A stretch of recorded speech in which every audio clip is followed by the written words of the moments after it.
అదే సమయంలో పోలవరం దక్షిణ భారతదేశంలో ఎక్కువ నీళ్లుండే నది గోదావరి నది. పోలవరం పూర్తి చేస్తే నదుల అనుసంధానం జరిగితే రాష్ట్రంలో ప్రతి ఒక్క ఎకరాకు నీళ్లు ఇచ్చే అవకాశం ఉంటుంది. ఈ రెండు కూడా మనం ఒక్కసారి ఆలోచించుకున్నప్పుడు రాష్ట్ర విభజన జరిగింది. హేతుబద్ధత లేదని పోరాడాం. అన్యాయం జరిగిందని అందరం కూడా గట్టిగా నిలదీసే పరిస్థితికి వచ్చాం. ఆ సందర్భంలో ఒక ఆర్థిక నగరమైనటువంటి హైదరాబాద్ నగరం తెలంగాణ రాష్ట్రానికి వెళ్తుంది కాబట్టి మళ్ళీ ఇక్కడ ఒక నగరం కట్టుకోవాలంటే దీనికి తోడ్పాటు ఇస్తామని, ఇంకొక పక్క పోలవరాన్ని పూర్తి చేస్తే ఈ రాష్ట్రానికి కొంతవరకు వెసులుబాటు వస్తుందనే ఉద్దేశంతోనే ఈ రెంటికి కూడా విభజన చట్టంలోనే ప్రత్యేకంగా మెన్షన్ చేస్తూ ఒక పక్క పోలవరాన్ని జాతీయ ప్రాజెక్టుగా అమరావతికి ఆర్థిక సహాయం చేయడానికి ముందుకొచ్చారు. అయితే ఈరోజు మనం చూస్తా ఉంటే రెండు కూడా ఈరోజు రాష్ట్రంలో ఉండే 5 కోట్ల ప్రజలను ఓటే నేను కోరుతున్నా. ఈరోజు ఏదైతే మాకు ఓట్లు వేశారు ఇది ఒక హిస్టారికల్ విక్టరీ. చరిత్రలో నేను 45 సంవత్సరాలుగా చూశాను కానీ ఆంధ్రప్రదేశ్ రాష్ట్రం ఏర్పడిన తర్వాత భారతదేశ చరిత్రలో కూడా ఇంత పెద్ద విక్టరీ ఎప్పుడూ రాలేదు. ఒక్క మాటలో చెప్పాలంటే వన్ సైడెడ్గా ఇలాంటి ముఖ్యమంత్రి పనికి రాడు, ఇతను అవసరం లేదని తీర్పిచ్చి బ్రహ్మాండంగా ప్రజలు ముందుకు వచ్చారు. 95,000 మెజారిటీ ఒక నియోజకవర్గంలో 11 సీట్లు కూడా రాలా వీళ్లకు. అంటే దీన్ని బట్టి అర్థమవుతుంది ప్రజలు ఎంత వ్యతిరేకంగా ఉన్నారో. దుష్ట పరిపాలన అనడానికి దీనికంటే వేరే తార్కాణం అవసరం లేదు. కానీ మమ్మల్ని గెలిపించారు. అంతటితోనే రాష్ట్రంలో ఉండే ప్రజల యొక్క బాధ్యత అయిపోలేదు. ఆ విషయం నేను గుర్తు చేయదలుచుకున్నాను. అనునిత్యం మీరు ఆలోచించాల్సిన అవసరం ఉంది. రాజకీయాలకు పనికిరాని వ్యక్తి, ముఖ్యమంత్రికి అర్హత లేని వ్యక్తి ఆ పదవి వస్తే ఏం చేస్తాడో 5 సంవత్సరాలు మనం చూశాం. ఈరోజు పోలవరం కానీ అమరావతి కానీ వ్యక్తిగత సంపద కాదు. ఏ ఒక్క వ్యక్తికో, ఏ ఒక్క వర్గానికో, ఏ ఒక్క ప్రాంతానికో పరిమితమైంది కాదు. కానీ ఇది ఒక సంపద కేంద్రం. ఒక సంపద సృష్టిస్తే అది సమాజానికి పనికొస్తుంది. అదే సమయంలో వ్యక్తులు బాగుపడతారు, ప్రభుత్వానికి ఆదాయం పెరుగుతుంది. ప్రభుత్వ ఆదాయం పెరిగితే సంక్షేమ కార్యక్రమాలు చేసేందుకు అవకాశం ఉంటుంది. అదే మరి ప్రజలందరినీ సాధికార వైపు ముందుకు తీసుకుపోయే అవకాశం ఉంటుంది. రెండోది పోలవరం కానీ పూర్తి చేసుంటే అది కూడా గవర్నమెంట్ డబ్బులు, అవి సెంట్రల్ గవర్నమెంట్ డబ్బులు. దాన్ని పూర్తి చేస్తే మనం కానీ కొంత నదుల అనుసంధానం చేసుకుంటే రాష్ట్రంలో ప్రతి ఒక్క ఎకరాకు నీళ్లు ఇవ్వగలిగితే రాయలసీమ రాళ్లసీమ కాదు రతనాల సీమగా తయారు చేసే అవకాశం వస్తుంది. హార్టికల్చర్కి ప్రాధాన్యత ఇచ్చే అవకాశాలు ఉంటాయి. మొన్నే పోలవరం పోయొచ్చాను. నా ఆవేదన చెప్పాను. కొన్ని వందల సార్లు వర్చువల్ రివ్యూ చేశాను. ఇంకొక పక్క నేరుగా ఫిజికల్గా 40, 42, 31 సార్లు వెళ్ళాను. కానీ ఈరోజు పోలవరాన్ని గోదావరిలో కలిపేసే పరిస్థితికి వచ్చారు. ఈరోజు ఏం చేయాలని అర్థం కాని పరిస్థితి. ఏం చేయాలన్న 4-5 సంవత్సరాలు ఖర్చులు కూడా డబుల్ అయిపోయే పరిస్థితికి వచ్చింది. ఒక వ్యక్తి యొక్క మూర్ఖత్వం వల్ల, ఒక పోలవరం వల్ల రాష్ట్రానికి ఒక వరంగా ఉండవలసిన పోలవరం ఈరోజు ఒక శాపంగా మారిపోయే పరిస్థితి వచ్చింది. అది నేను మొన్నే మాట్లాడాను, మళ్ళీ నేను మాట్లాడతాను. ఈరోజు అమరావతికి వస్తే మొట్టమొదటిసారిగా మీరు చూశారు. నేను నేరుగా ప్రజావేదిక దగ్గర వెళ్ళాను.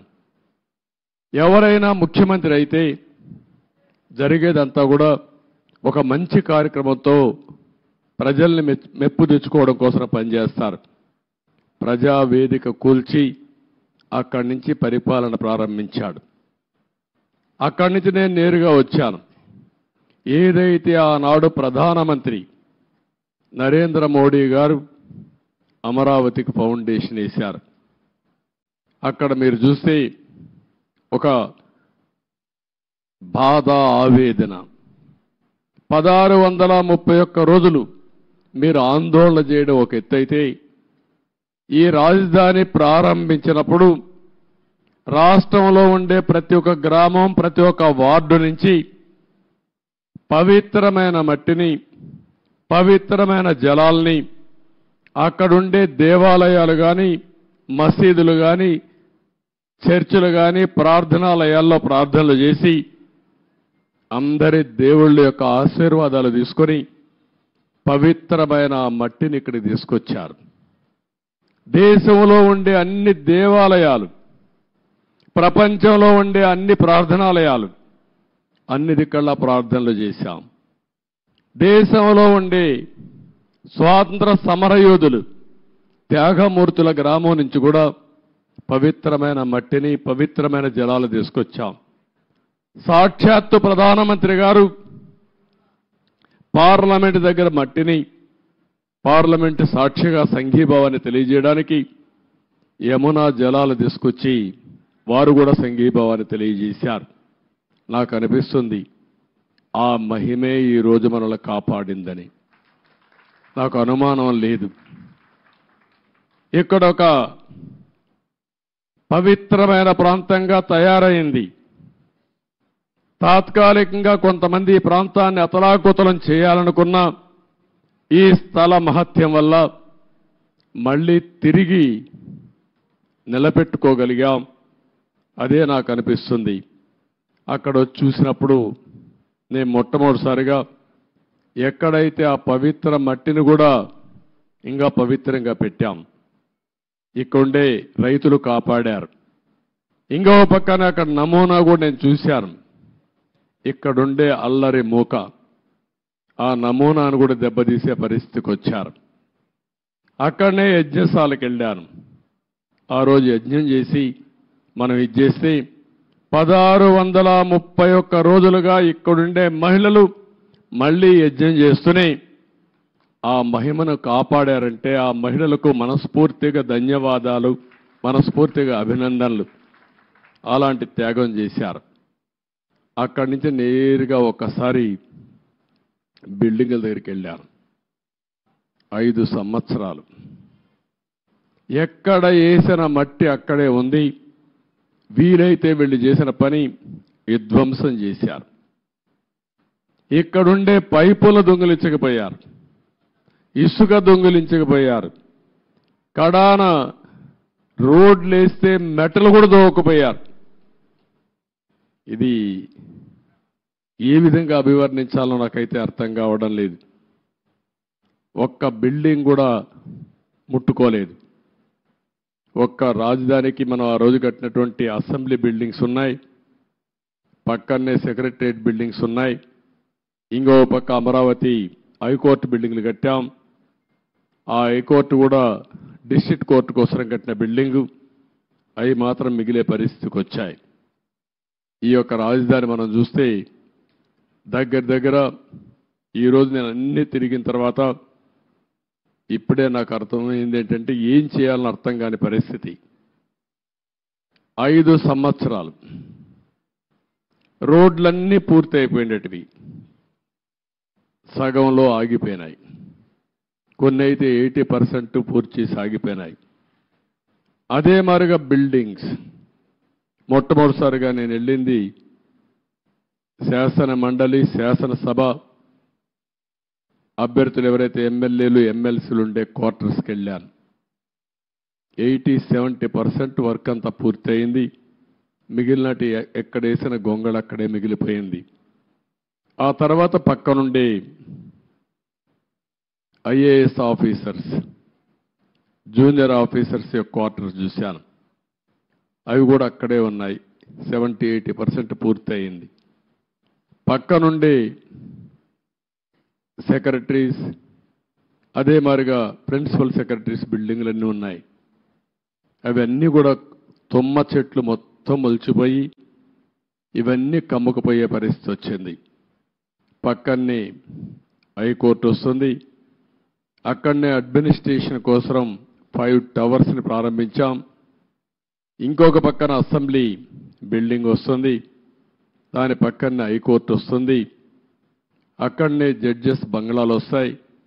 పక్కనే ఎమ్మెల్యేలు మినిస్టర్స్ బంగ్లాలు వస్తాయి. దాని తర్వాత గెజిటెడ్ ఆఫీసర్స్ 1 కానీ 2 కానీ నాన్ గెజిటెడ్ ఆఫీసర్స్ యొక్క క్వార్టర్స్ వస్తాయి. ఇవన్నీ కూడా ఎక్కడికక్కడ నిలిచిపోయినాయి. రోడ్లు కూడా అధ్వానంగా ఉన్నాయి. చాలా బాధాకరమైన సిచ్యువేషన్. రాష్ట్రంలో ఉండే ప్రజలందరూ అర్థం చేసుకోవాల్సింది ఈ విధంగా ఉండవలసిన రాజధాని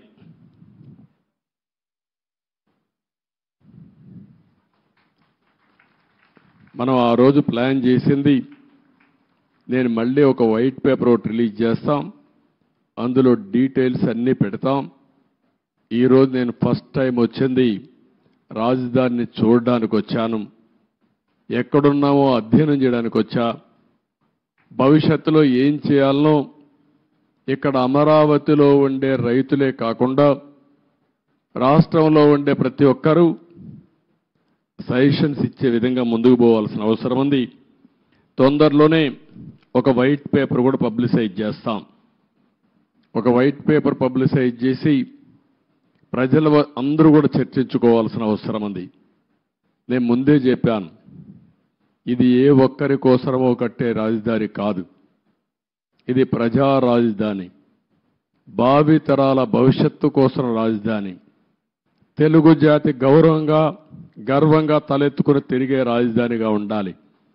అదే సమయంలో ఇక్కడ అమరావతి రాజధాని వస్తుందంటే విశాఖపట్నాన్ని ఆర్థిక రాజధానిగా తయారు చేయాలని, కర్నూల్ని ఒక మోడర్న్ సిటీగా ఆధునికమైన నగరంగా తయారు చేయాలని, అదే మాదిరిగా అన్ని జిల్లా హెడ్ క్వార్టర్స్ కూడా ఏమేం చేస్తామో చాలా స్పష్టంగా చెప్పాం.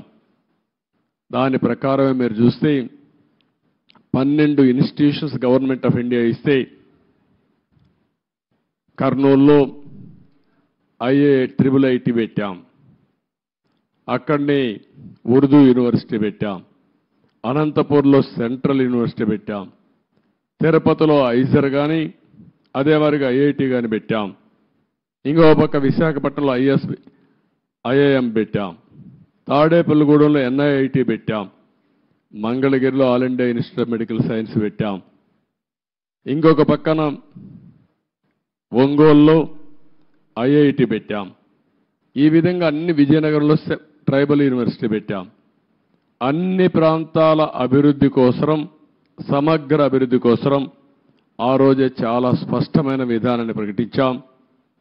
ఈరోజు మనం చూస్తే ఏది జరిగే పరిస్థితి లేకుండా పోయింది. నేను అందుకనే ఈరోజు డీటెయిల్స్కి పోవడం లేదు. బ్రాడ్గా మీ అందరికీ ఒక ఐడియా ఇస్తున్నాను. డీటెయిల్స్ అన్నీ కూడా వైట్ పేపర్లో వస్తాయి. అయితే బాధ ఏంటంటే ఈ రాజధాని పైన బురజల్లే ప్రయత్నం చేశారు. నిత్యం విష ప్రచారం చేశారు. అమరావతిని బ్రాండ్ దెబ్బతీయడానికి ప్రయత్నం చేశారు. శివరామకృష్ణ కమిటీ చాలా స్పష్టంగా సెంట్రల్ ప్లేస్లో ఎక్కడైనా పెట్టండి అని చెప్పారు.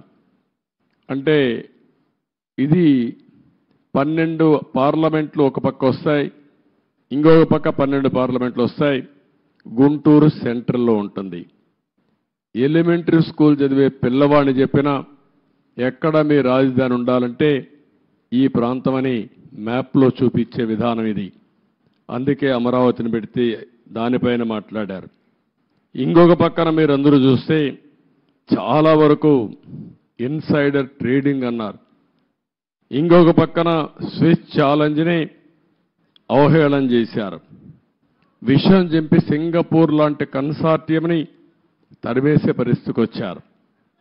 One of the best Norman faster అనే కన్సల్టెంట్ని లేకుండా పంపించేసే పరిస్థితికి వచ్చారు. 3 రాజధానులు అన్నారు, 3 ముక్కలాట ఆడారు. కడాన 5 సంవత్సరాల తర్వాత 10 సంవత్సరాల తర్వాత మీ రాజధాని ఏదంటే చెప్పుకోలేని పరిస్థితి దుస్థితిలో మనం నెట్టేసే పరిస్థితికి వచ్చారు. డబ్బులు ఎక్కడున్నాయన్నారు. ఆ రోజు కూడా ఇక్కడుండే రైతాంగం యొక్క స్ఫూర్తిని మీరు చూస్తే దగ్గర రైతులు ఇచ్చిన భూమే కాకుండా ఇక్కడుండే గవర్నమెంట్ భూములు అన్ని కలుపుకుంటే 55,000 ఎకరాలు సేకరించింది ఆనాటి ప్రభుత్వం. దగ్గర 29,000 మంది రైతులు ఒక్కరు కూడా కోర్టుకు పోకుండా స్వచ్ఛందంగా ముందుకొచ్చి మేము రాజధానికి ఇస్తాం, మాకు ఒక ప్యాకేజ్ ఇమ్మని ముందుకొచ్చారంటే ప్రపంచానికి ఆదర్శం ఇది. ఒక ల్యాండ్ కొనాలంటే, లేకుంటే ఒక చిన్న ఇరిగేషన్ ప్రాజెక్ట్ కట్టాలన్నా, లేకుంటే ఒక మంచి పనికి ఒక దేవాలయం కట్టాలన్నా భూమి ఇవ్వని ఈ రోజుల్లో ఇక్కడుండే రైతాంగం ముందుకొచ్చి స్వచ్ఛందంగా భూమి ఇస్తే దానికి ఎన్ని అపవాదులు వేయాలని అపవాదులు వేశారు. ఇక్కడుండే రైతాంగాన్ని ఎన్ని ఇబ్బందులు పెట్టాలని ఇబ్బందులు పెట్టారు. ఇంకొక పక్కన ఇక్కడుండే కామన్ ఇన్ఫ్రాస్ట్రక్చర్కి అంతటికి ఉపయోగించుకుని రోడ్లు కానీ, గవర్నమెంట్ బిల్డింగ్లు కానీ, పబ్లిక్ పర్పసెస్ కానీ అన్నిటికీ ఉపయోగించుకున్న తర్వాత కొంత భూమి మిగులుతుంది. దాన్ని అమ్మితే ఇక్కడ రాజధాని కట్టుకునే అవకాశం వస్తుంది. దానికి కూడా ఎన్ని చేయాలని చేసే పరిస్థితికి వచ్చారు. నేను మొట్టమొదటి నుంచి కూడా చెప్పాను, సెల్ఫ్ ఫైనాన్సింగ్ ప్రాజెక్ట్ అని. ఇక్కడ వచ్చే ఆదాయమే ఈ అమరావతి నిర్మాణానికి సరిపోతుంది. ఎప్పటికప్పుడు కన్స్ట్రక్షన్ కానీ అదే మాదిరిగా ఆర్థిక కార్యక్రమాలు ఇక్కడ జరిగితే దానివల్ల ప్రభుత్వానికి ఆదాయం వస్తుంది. ఆ ఆదాయంతో సంక్షేమ కార్యక్రమాలు పెద్ద ఎత్తున చేసుకునే వెసులుబాటు వస్తుందని కూడా చెప్పాం. ఏది చెప్పినా ఒక దురుద్దేశంతో పెట్టుకుని ఈ రాజధానిని పూర్తిగా నిర్వీర్యం చేశారు, అపహాస్యం చేశారు, విధ్వంసం చేశారని చెప్పి కూడా నేను మీకు తెలియజేస్తున్నా. ఇది ఈరోజు నేను చూసిన బ్రాడ్గా ఉండే విషయాలు.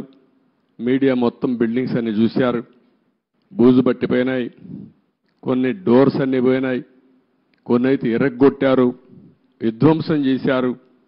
ఎన్ని యాంటీ సోషల్ ఎలిమెంట్స్ చేయాలనో అన్ని కార్యక్రమాలు. ఒక రైతులు ఎంత కాపాడాలనుకున్నా పోలీసులు ఏకపక్షంగా వీళ్ళ మీదనే కేసులు పెట్టారు.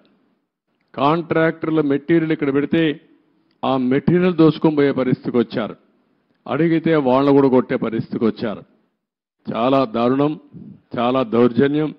ఏది ఏమైనా మళ్ళీ నేను ఇప్పుడే ఒక మాట చెప్పాను.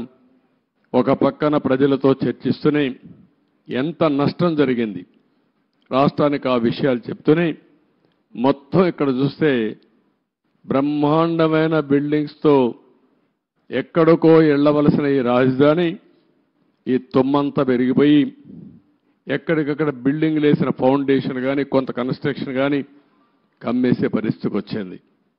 ముందు ఒక మాట చెప్పాను, ఒక టెండర్ పిలిచి రాజధాని మొత్తం ఈ తుమ్మ చెట్లన్నీ తీయండి, కనీసం ఒక క్లారిటీ వస్తుంది, ఒక విజిబిలిటీ వస్తుంది. అంత లోపల మనం అంతా కూడా ప్రజలతో చర్చించిన తర్వాత ఏం చేయాలో అవి కూడా ఆలోచిస్తాం. ఒక దుర్మార్గమైన వ్యక్తి చేసే విధ్వంసానికి అమరావతి బలైపోయింది. రాష్ట్రానికి తీవ్రమైన నష్టం జరిగింది. ఆ విషయమే ప్రజలకు చెప్తూ మీరందరూ కూడా ఒక్కొక్కసారి రాగద్వేషాలకు అతీతంగా ఇప్పటికి కూడా 11 సీట్లే వీళ్ళు గెలిచారు. కొంతమంది ఓట్లేశారు. ఓట్లేసిన వ్యక్తులు కూడా మీరు ఒక్కసారి ఆలోచించుకోండి. ఇలాంటి వ్యక్తికి ఓటేయడం భావ్యమా? అలాంటి వ్యక్తులు రాజకీయాలకు అర్హులా? ఇలాంటి వాళ్ళని మనం సహకరిస్తామా? ఒకవేళ ఇలాంటి వ్యక్తులు కానీ రాష్ట్రంలో కానీ రాజకీయాల్లో ఉంటే భవిష్యత్తు ఏమవుతుంది అనే విషయం కూడా ప్రజలందరూ అర్థం చేసుకోవాల్సిన అవసరం ఉంది. ఇది మనందరి భవిష్యత్తు, మన పిల్లల భవిష్యత్తు. కాబట్టి మనందరం కూడా ఎక్కడికక్కడ కొంతమంది అనుకుంటారు మాకే సంబంధం అమరావతి అని, మాకే సంబంధం పోలవరం అని, అభివృద్ధి అంటే అదేంటని. అట్లా కాకుండా అభివృద్ధి జరిగితే మీ జీవితాలు బాగుపడతాయి.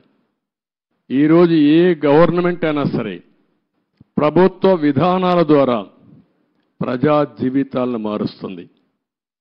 అటు కేంద్ర ప్రభుత్వంలో ఉండే నరేంద్ర మోడీ గారు కానీ, వివిధ రాష్ట్రాల్లో ఉండే రాష్ట్ర ముఖ్యమంత్రులు కానీ, ఇక్కడ ప్రభుత్వం కానీ మీ జీవితాల్లో వెసులుబాటు తీసుకురావడం, మీ జీవితాల్ని బాగు చేయడం, ఒక పక్క సంక్షేమ కార్యక్రమాలు చేస్తూనే ఇంకొక పక్క అభివృద్ధి కార్యక్రమాలు చేస్తూ తాత్కాలికంగా మీకు వెసులుబాటు ఇవ్వడమే కాకుండా దీర్ఘకాలంలో మీ జీవితాలకు వెలుగొచ్చే విధంగా చేయాల్సిన బాధ్యత ప్రభుత్వాలపైన ఉంది. ఈరోజు హైదరాబాద్ని అభివృద్ధి చేశాం. దాని ఫలితాలు అక్కడ ప్రజానీకం ఎంజాయ్ చేస్తున్నారు. అదొక తృప్తి నాకు. ఆ రోజు నేను వేసినటువంటి ప్రతి ఒక్క కార్యక్రమం చేసిన అభివృద్ధి కానీ, లేకపోతే వేసిన ఫౌండేషన్లు కానీ, ఆలోచనలు కానీ ఏదీ పెండింగ్ పెట్టకుండా ప్రతి ఒక్క ముఖ్యమంత్రి చేతనైనంత వరకు ముందుకు తీసుకెళ్లారు. చేత కాకపోతే వదిలిపెట్టారు. ఎవడు విధ్వంసం చేయలా. కానీ ఇక్కడికి వచ్చే కొందికి విధ్వంసం జరిగే పరిస్థితి వచ్చింది.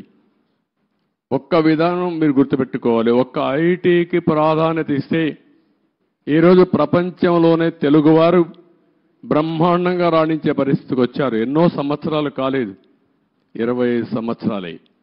25 సంవత్సరాల్లో ఎన్నో దేశాలకు వెళ్ళిపోయారు.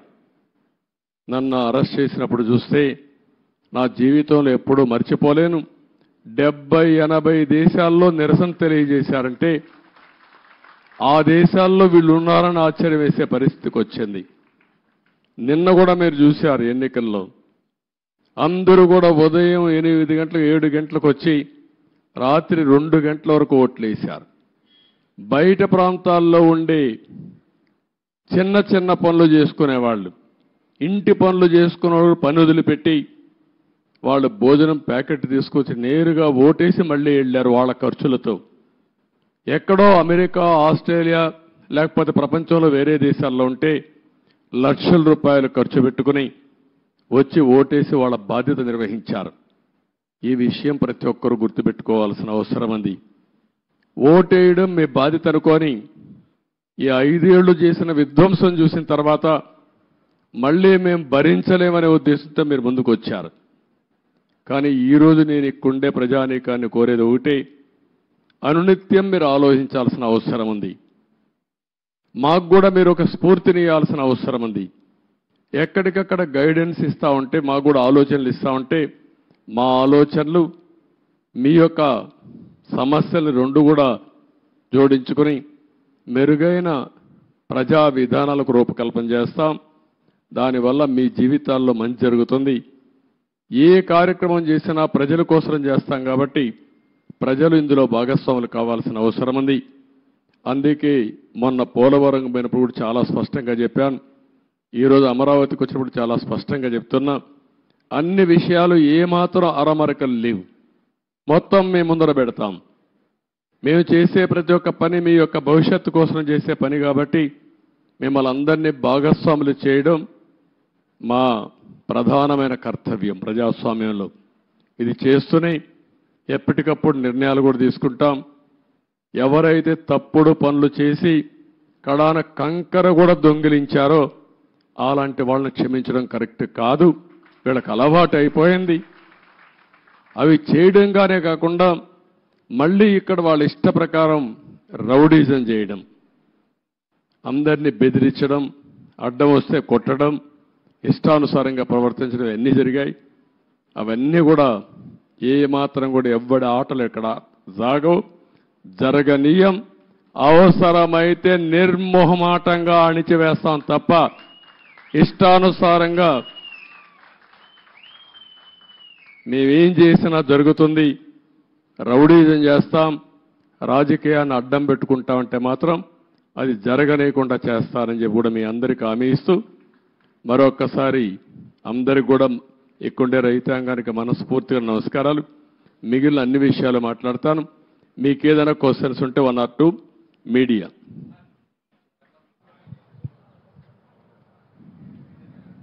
చెప్పండి.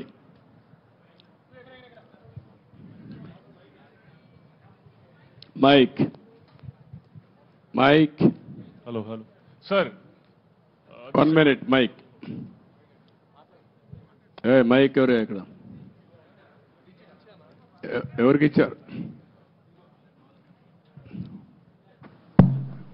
సార్, గత ముఖ్యమంత్రి ఈ రాజధానిలో ఈ బిల్డింగ్స్ పరిశీలించుంటే ప్రజావేదికను కూల్చేసినట్టు ఇవి కూడా డిమాలిష్ చేసేవాడేమో సార్.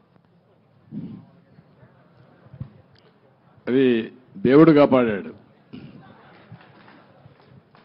ఒక ఉన్మాది బారి నుంచి ఇంకా ఫర్దర్గా కూల్చేయకుండా దేవుడే కాపాడాడు అమరావతిని. అందుకే నేను చెప్పాను, కొన్ని 16,000 గ్రామాల్లో పూజలు చేసి పవిత్రమైన మట్టిని, పవిత్రమైన జలాలను తీసుకొచ్చారు ఇక్కడికి.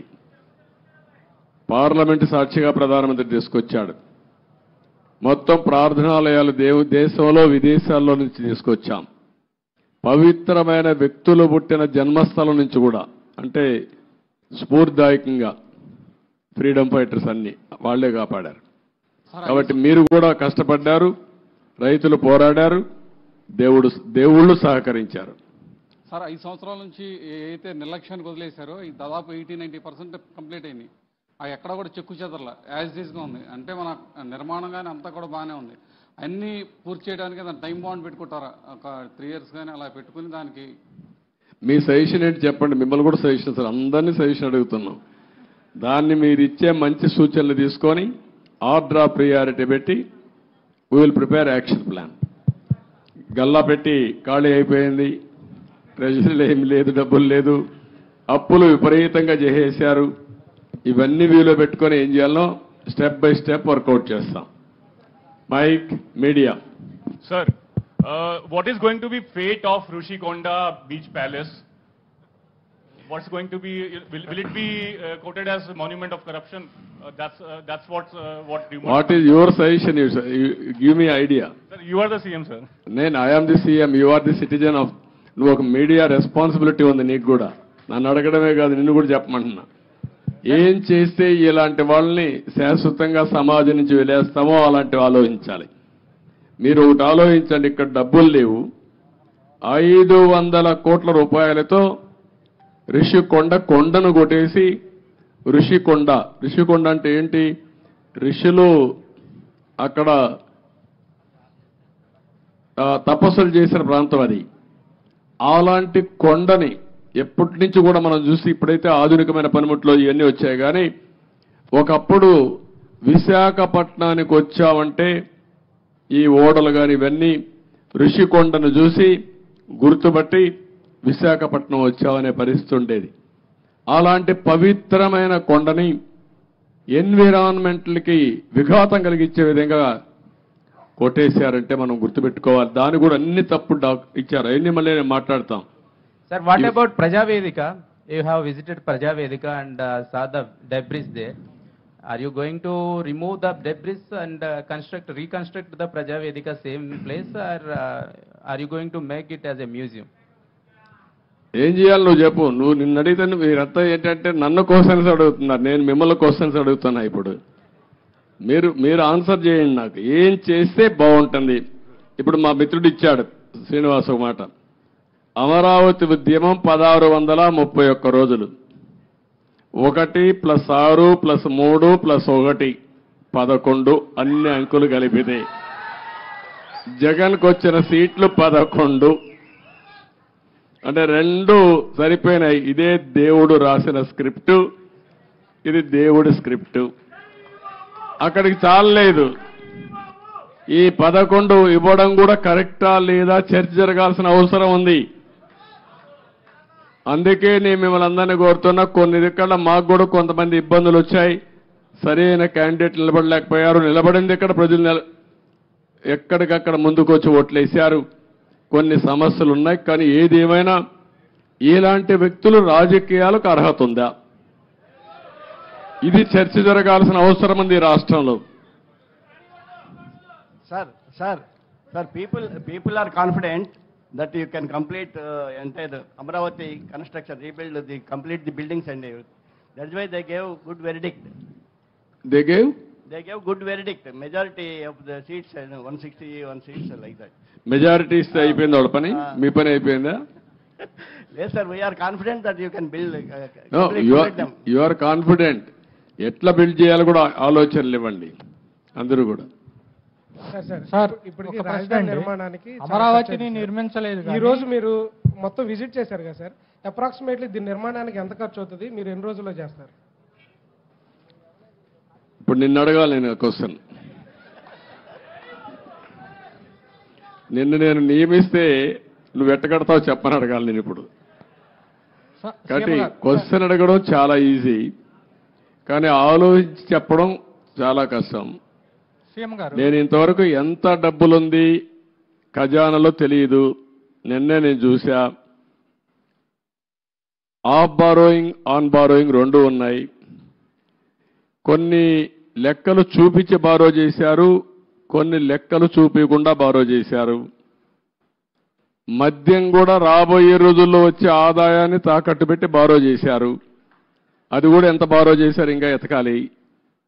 ఇవన్నీ ఒక్కొక్క ఎక్కడెక్కడ ఉన్నాయో మనకే తెలియదు. ఇప్పుడు మనం చూసాం ఆఫీసర్లు మొన్నటి వరకు అడ్డదుడ్డంగా సంతకాలు పెట్టిన ఎక్కడున్నారు అడ్రస్ లేరు. ఇప్పుడు చాలా సమస్యలు ఉన్నాయి. బట్ ప్రజలు ఇచ్చినటువంటి మ్యాండేట్ చాలా స్పష్టంగా ఇచ్చారు. చాలామంది నన్ను అడిగారు ఒక మాట, ఇలాంటి క్లిష్టమైన పరిస్థితుల్లో మీరు ఏం చేయగలుగుతారని అడిగారు ఎలక్షన్ల ముందు కూడా. నేను ఒకటే చెప్పాను, ఏం చేస్తారని మీరు అడుగుతున్నారు. నేను పారిపోవడానికి సిద్ధంగా లేను, ఫేస్ చేస్తా. తప్పకుండా మళ్ళీ రాష్ట్రాన్ని పూర్వ వైభవం తేవడం కోసం పునర్నిర్మాణం వైపు ముందుకు పోతానని చెప్పా. అందుకే నేను అధ్యయనం చేస్తున్నా మీ అందరి ద్వారా. చేసిన తర్వాత అమరావతి కూడా ఏం చేయాలో నిర్దిష్టంగా చెప్తాను, ముందుకెళ్తాం. రాజధాని ప్రాంతంలో భూములు ఏమైనా తాకట్టు పెట్టారా సార్? ఆ? రాజధాని ప్రాంతంలో భూములు కూడా ఏమైనా తాకట్టు పెట్టారా? చూడాలి, రికార్డ్స్ అని చూడాలి.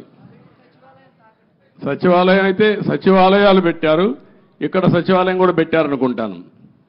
చూడాలి, ఆ రికార్డు చూడాలి. సార్ ఓకే సార్ నమస్తే సార్, నా పేరు వేణు, నేను రాజధాని రిపోర్టర్ని సార్. ఒక 12 సంవత్సరాల నుంచి ఇది రాజధాని కాకముందు నుంచి ఇక్కడ ఉన్నాను. మీరు అమరావతిని చరిత్రగా నిలబెడదామని ఎలా ఉంటున్నారు? ఈ చరిత్రలో జరిగే కొన్ని కార్యక్రమాలను కూడా అలాగే దిష్టిబొమ్మలాగా అలా ఉంచి మంచిని చెడును చూపించే మా రాబోయే తరాలకు కూడా అలాంటి చూపించే విధంగా ఉంటే ప్రజావేదిక బాగుంటుందని నా ఉద్దేశం సార్. ప్రజావేదికను అట్నే పెట్టాలంటావు. అంతే సార్. ఓకే, నువ్వు ఒక మంచి సజెషన్ ఇచ్చావు. ఎందుకంటే ఇది జపాన్లో కూడా ఏం చేశారంటే, ఏవేవి హీరోషిమా ఒకటి,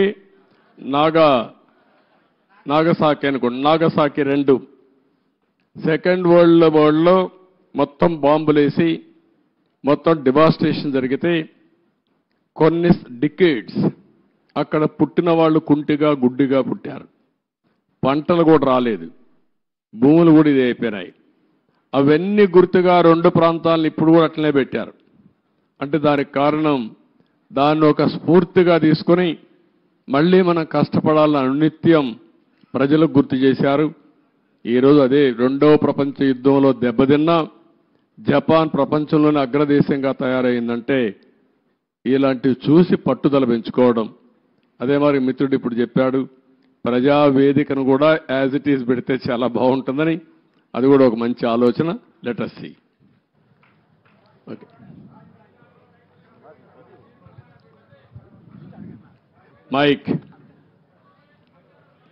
మైక్ ఒకసారి ఆయనకు.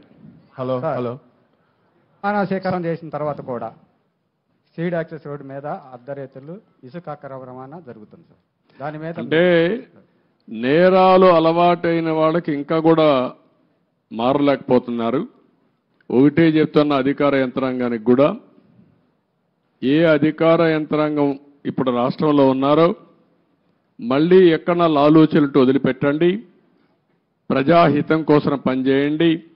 ఒకవేళ రేపటి నుంచి ఎక్కడైనా కానీ మీరు చెప్పింది కానీ జరిగితే తప్పకుండా అధికారులపైన కూడా యాక్షన్ కఠిన చర్యలు ఉంటాయి. డెఫినెట్గా తీసుకుంటా, వదిలిపెట్టను.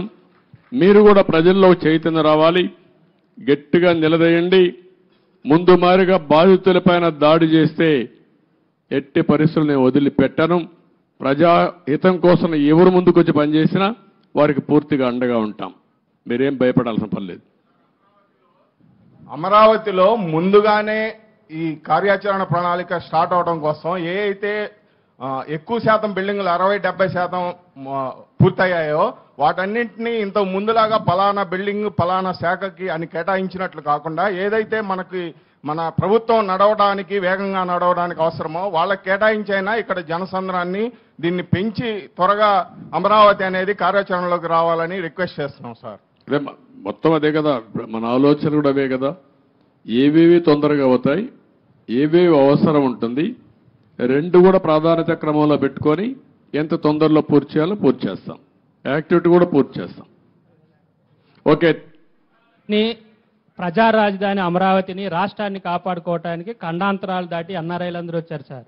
ఈ అమరావతి కానీ రాష్ట్ర అభివృద్ధిలో ఎన్ఆర్ఐలు ఆలోచనలు సహాయ సహకారాలు తీసుకుంటే బాగుంటుందని నా సూచన సార్. తప్పకుండా అందరి సహకారం తీసుకుంటాం, అందరికీ ప్రాధాన్యత ఉంటుంది.